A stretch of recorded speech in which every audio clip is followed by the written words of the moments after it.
Fourth World Region E27, by which I mean the new accession countries who joined the European Union about 5 years ago, or a bit more perhaps now. In other words, the Baltic states, Estonia, Latvia, Lithuania, Poland, Hungary, the Czech Republic, Slovakia, and Romania and Bulgaria, and also Slovenia, and then also further south Cyprus and Malta.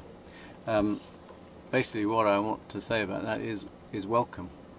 I mean, there are stresses and strains about this. One is that, on the welcome, I think it's great that a political entity exists that they can join, other than the Soviet bloc, other than Russia. Because I mean, it'd be great to have Russia more fully a member of the international community on a proper basis, but at the moment it hasn't really quite got its house in order in a fair, peaceful way to live. And it's great that the countries neighbouring on it, which used to be part of the Warsaw Pact, do have an alternative political entity to be part of, and welcome to them. I mean, there have been people flows. Lots of Polish people and others, Slovaks and so on, coming to work in this country. I think that's basically good. It does stress our system quite a bit, but if we're going to be one body of people together, that goes with it. A thing I feel really sort of ashamed of on behalf of the West is that the market flooded in, and when they changed system from the Soviet system to the market system, I think really the market took advantage of it and went and bought up a lot of real estate and a lot of their companies and stuff like that.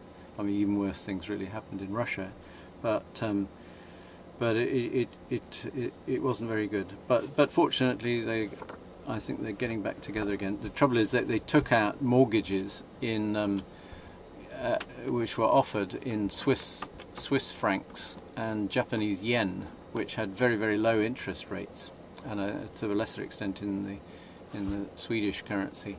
And then with the financial collapse, they couldn't buy these other foreign currencies, the yen, the Swiss francs and so on, to pay it back, and they got into terrible financial difficulties. So I'm not quite sure how that's worked out.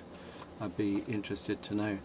But I mean, they're growing their industry. Skoda and so on is booming, and as regards probity of integrity of public life, that Transparency International reckons, as far as I can make out from their figures, that they're doing pretty well on that. I mean, it's not the same as Western Europe yet, but it's getting there, and they are growing in many ways, and it's great.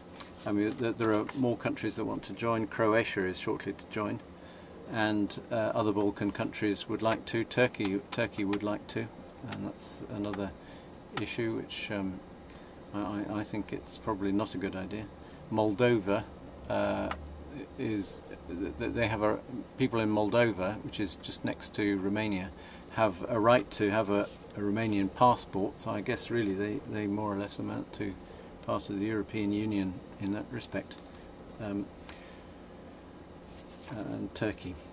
So again, I'm understanding it. I'm trying to understand it, and I welcome contacts and insights and things to campaign for that you think, if justice is not being done in some particular way, it'd be good to know about that.